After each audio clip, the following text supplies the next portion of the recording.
your words count a lot. So whatever you write, even a small email, it has a very big impact on the stakeholders.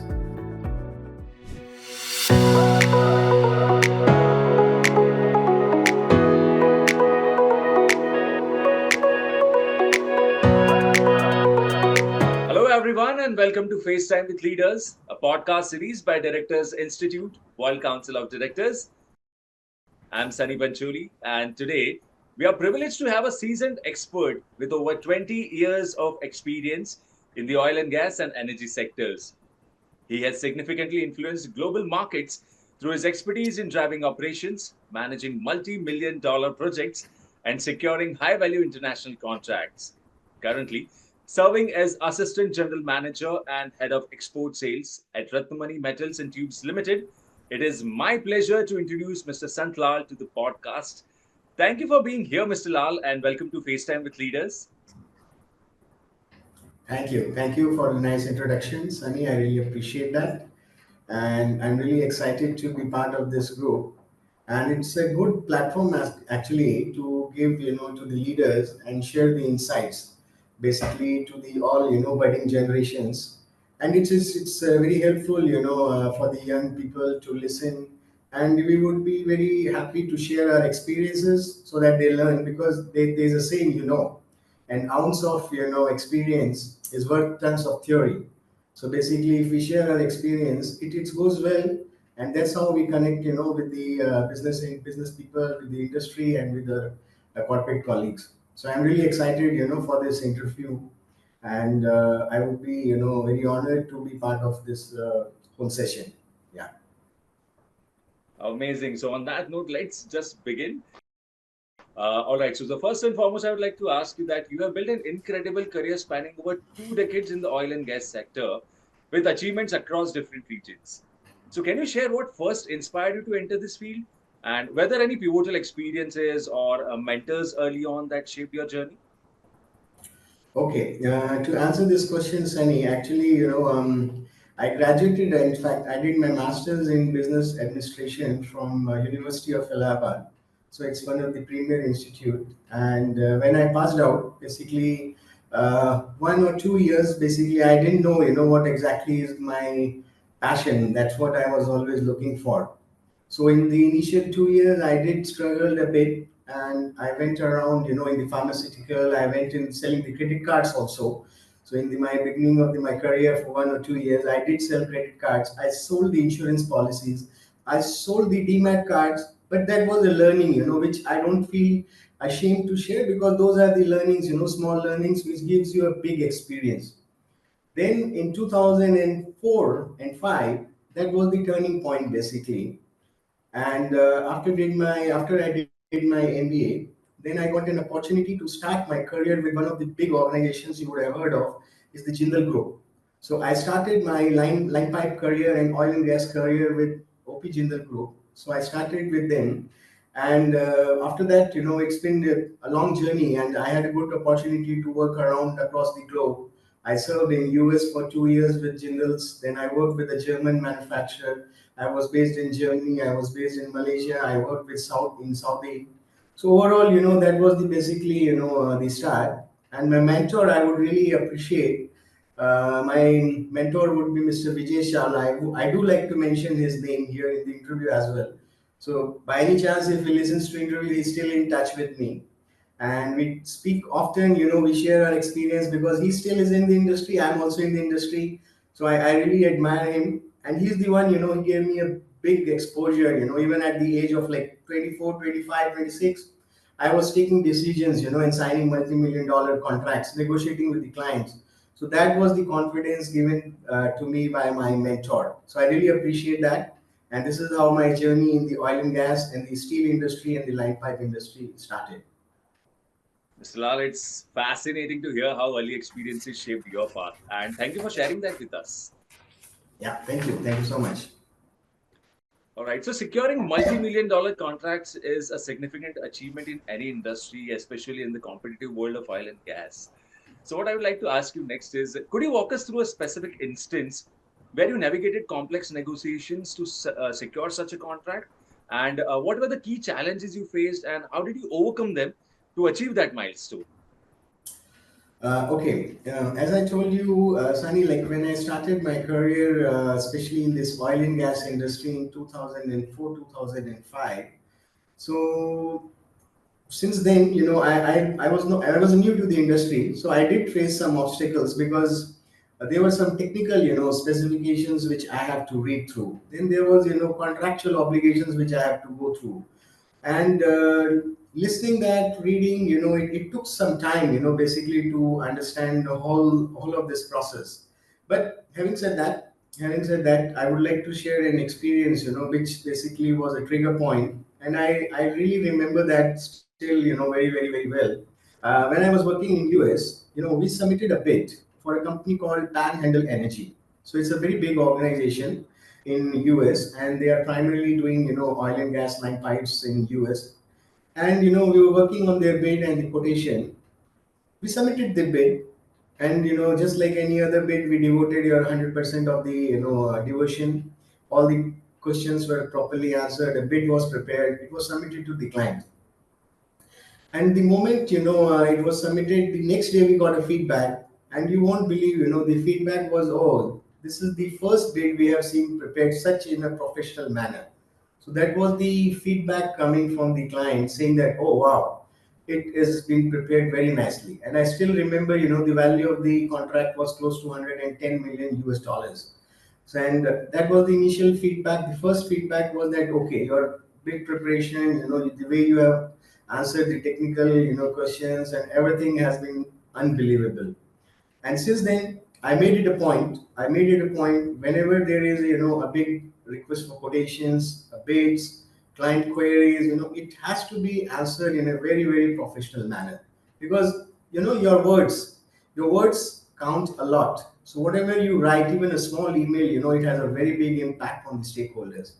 So that's how, I would like to share, that incident shaped my journey. I always took it very, very seriously and meticulously. And even I teach my juniors also, the guys working under me. I told them that, look, even you are sending a small email to the client or to the customer or to the internal stakeholders, you must ensure that it is according to your satisfaction. If it is according to your satisfaction, then you can see that, oh yes, I have answered the queries. So that turning point, and I still follow, even though I've spent 20 years, I still go deep into the, details, look at it, what could be the possible solution, and then, find a way out of it. And this is how I'm building my career or no. Fantastic, fantastic, Ms. Lal. Your negotiation skills and strategic approach are truly commendable. And thank you for sharing such noteworthy experiences with us today. Great, great. Thank I'm you so loving much. this Thank you. conversation. Same here, same here. I'm also really excited, to share my experiences. It really helps, and to share your experiences because, see, the experience basically, it's something, you learn very fast. You also know, like, like driving, when you're driving a car, you have the manual. If you keep reading a manual, which is 100 pages, you will never learn, But if you drive, you just handle the steering, you are driving, and, it's something like that. So I keep these things very simple. The moment you grow in the ranks, you have to have the strategy to keep the things simple. That is what I another thing, my advice to, the young people, to the professionals, to the colleagues, that try to make the things as simple as possible so that other people can understand what you are expecting from him, and then accordingly he'll give a solution to you. Absolutely, absolutely. And that is why we have got you here for this podcast so that you can share your experiences with us and with our audiences. Amazing. Thank So, you. entering a new market, Mr. Lal, especially one with unfamiliar regulations and a competitive landscape, often presents significant challenges. So, could you share the key strategies that are proven most effective in navigating and succeeding in new markets, such as your recent achievements in Malaysian market for oil and gas companies? Also, that is a part B of this question. Uh, we have noticed in your profile that you supplied line pipes to Myanmar also in the past, and that too running at least 100 million USD dollars plus contracts. So, what strategies did you formulate to mitigate your risk in a financially risky and such an unstable country? Okay, that's a very, very good question. In fact, because there's a saying, that the countries where it's more risk, it brings more profits. It's very simple, even if you are investing, like let's, as I told you in the beginning, that I would like to, break the things into very smaller things.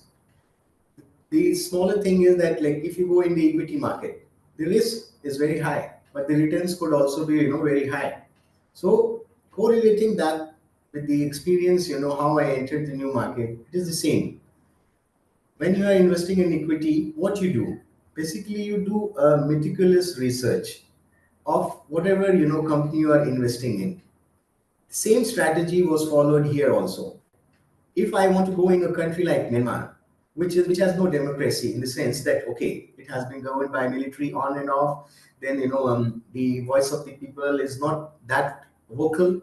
In those kind of countries, you always have a risk of geopolitical tensions. Because of that, even if though you have signed a contract, there's always a risk. The government might change and your contract could be cancelled anytime. So this is, I'm just answering on the specific part of Myanmar. So when we had received one RFQ, request for quotation and request for bid, from a company called China National Petroleum Corporation. It is called, the small abbreviation is CNPC. So it was an international tender. We as a company, approved vendor, we were also invited for that bid. But what we did is, we did a risk assessment of the country. So we engaged one appointment consultant, and that consultant, role was to do the, research on all the stakeholders. Who are the key stakeholders in this pipeline? Because that pipeline was running from China to Myanmar, and that feedback was very important. So the feedback what we got from the consultant in Myanmar and from China, we came to know that, okay, this project is going ahead. They have all the funds in place. So that is the first thing. We made sure that, do they have the funds? Do they have the necessary approvals? Do they have all the, things in place, like specifications, design? Another thing, do they have the right of way? When they are laying a pipeline, the most important thing is, you should have the right of way. If you have, farmers agitating, you can't lay a pipeline. It is the same process all across the globe.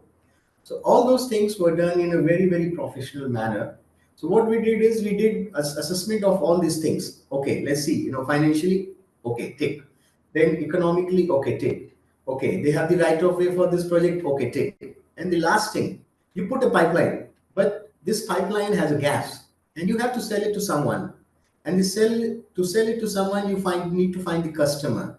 So they already had the customers who will buy this gas. So the whole chain was closed. So we were convinced. And this thing, you believe me, we did it within a 1 week, 1 week to maximum 10 days.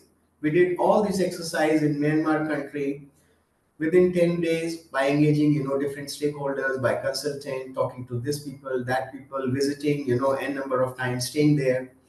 And then we managed, and we say that, okay, now we are ready, let's go for it. And we submitted the competitive bid. And when the results were declared, we were one of the bidders, we were one of the winners, and we got a big chunk of contract, close to 70-80 million dollars of contract, and we successfully supplied the line pipes for that. So that was another thing, to share with you, that this is how, we took care of the risk, basically to mitigate the risk. We engaged all the different stakeholders, did a proper meticulous reading of the, all the speculations, all the markets research, everything was done in a proper manner. This is only specifically talks about Myanmar. Now coming on to Malaysia. Malaysia is a stable country, so there was not much risk involved. Contract with Exxon in USA for one of the line pipe project. That was not that considerable amount, but close to 20 million US dollars. So we did the similar thing, but their risk was not much. So I won't say that, that's a very risky country to work with. But as I said in the beginning of my interview, that we made a point to submit a bid which is technically compliant and in line with what customer is requesting. Exxon is one of the Fortune 500 companies, and their name, is there, in the industry. You just name it, and everybody knows them. So we made sure that when the bid was submitted from our company Malaysia to that customer in US, sitting across the border, the bid was done perfectly. All the aspects were answered, and the way, they everything was done, they were impressed. And the same thing, I recall, as I told you in the beginning of my interview, the feedback was your bid has been very prepared very nicely, and we got the contract. And same, we did some couple of small projects also in Malaysia. Same strategy was followed. Be meticulous. Whatever you do, you be yourself, answer the queries properly, and you will get the reward. And that's the strategy I still follow in my professional career. Great, great, great. Your strategies for succeeding in already established market or a new market or a risky market are truly insightful for us, Mr. Lal. Thank you for sharing those experiences. Uh, Great. So let's move on to the next question. Yeah, sure, Sunny. Yes, please go ahead. Great. So, as a leader, Mr. Lal, managing high value contracts in the oil and gas and energy sectors, and in the current role with Ratnamani Metals looking after exports, how do you see your newfound understanding of ESG principles influencing your approach to sustainability and ethical practices in future projects and market expansions? Okay, Sunny, right? This ESG concept is a very old concept. It's like it has been being pushed now by the different government bodies and by different organizations, but it can go back to my personal opinion. It goes back to decades when this is like, if you go back, in the British era, you will see, when the industries were being developed, they used to give it back to the society. Like if I'm doing something in, in my region, so it's not that I should grow. Basically, everyone in the, that region should grow. That's the whole concept, for ESG also. So if you go back, ESG was there in the beginning also, but there was no formulated rules and regulations. That's the difference, what it was few years back and now. So now what has happened is ESG coming in a very, very, aggressive manner, or let's say in a very formulated manner. It has to be done. It has to be done. So earlier it was an optional. It's not an option. It is mandatory. Mandatory in the sense because the government also wants that, okay, if you are doing business, then you should give it back to the society, and by taking care of environment, right? Sustainability is the key. Sustainability is the key, and how you will do it? You will only sustain the business if you give it back.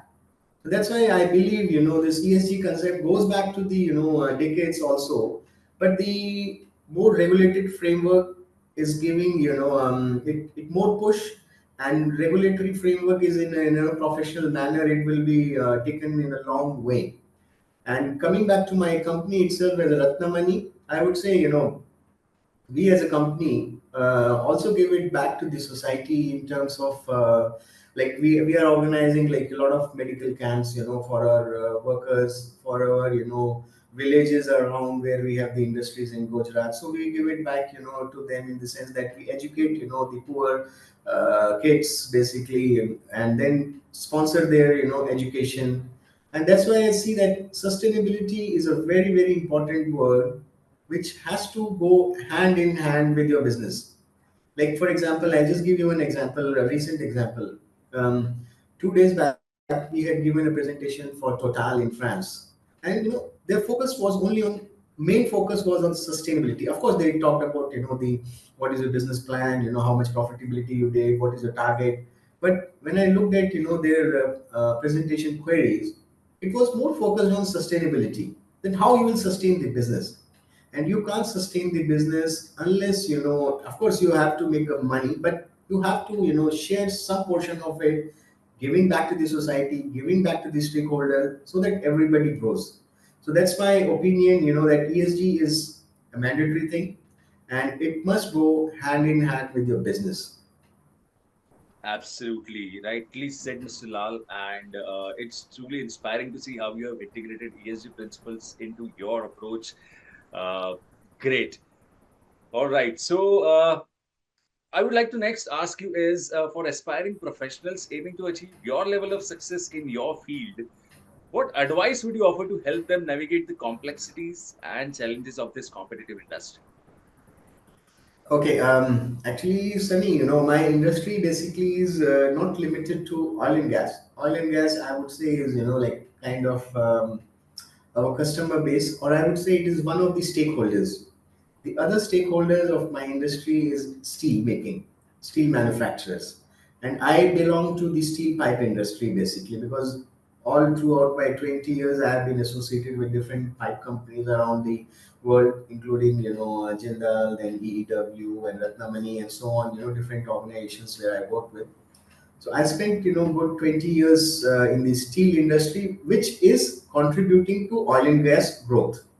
So my advice to them is, as I told you in the beginning, that be yourself, dedicate. You have to have a dedication for your job. You must do the job with 100% dedication, and you must, do it sincerely. There is no shortcut for the hard work. There is no shortcut for the hard work. Of course, you can find, nowadays, AI is coming. You can use it in a very professional manner, but don't get fully dependent on that because, then your mind doesn't work. So my advice, be sincere, be honest, be true to yourself, and do use AI, but with a limited, thing that totally don't get dependent on AI. Right? This if it's everything AI is there. You and me could not be, talking. Maybe we just need our clones, and they might be talking. I give some answers to them, and then they just do that. You also don't want, and I also don't want that one happening. So that's my advice to the youngsters. So be careful, with the new technologies are being, coming up. So you have to be very, very careful in the sense, choose them wisely. Of course, they have to be used.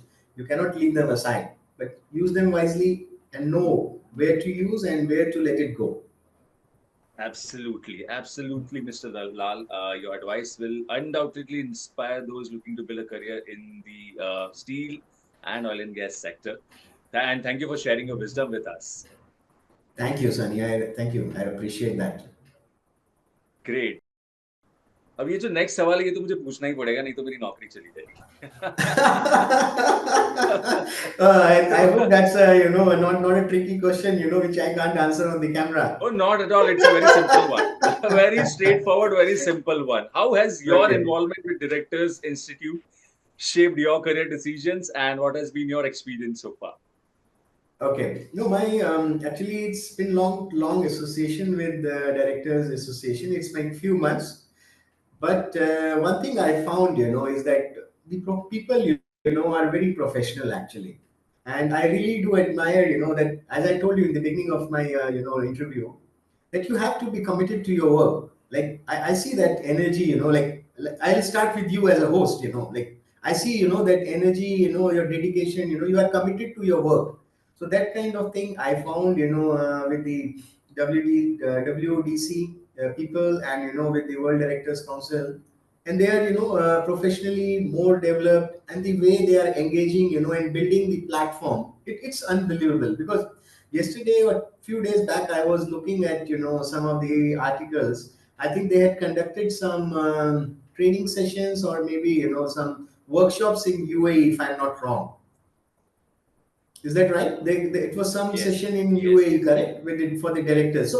So basically, these are the signs that okay, you don't want to develop the directors or, the business leaders only in India, but across the globe.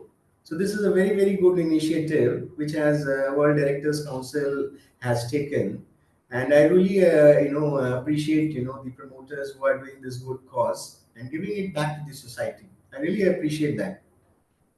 Thank you. Thank you so much. Thank you, Mr. Lal. And it has been a pleasure hearing about your remarkable journey and the extensive expertise you have brought to the steel and global oil and gas industry.